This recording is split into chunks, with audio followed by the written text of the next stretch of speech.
How to use Deepseek AI. Hello everyone, this is Max. Welcome back to another tutorial video. So let's start the audio in time. Also make sure to watch this video till the end.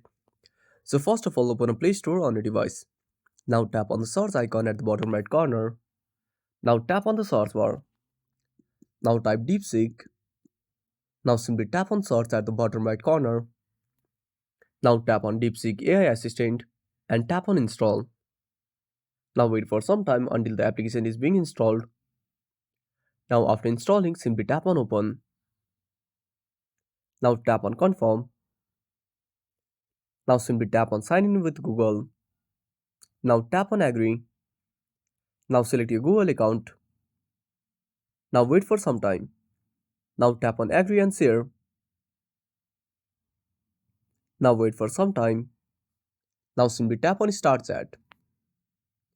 Now type your message and simply tap on send. And that's it. Thanks for watching. Make sure to subscribe our channel and hit the bell icon. See you in the next video.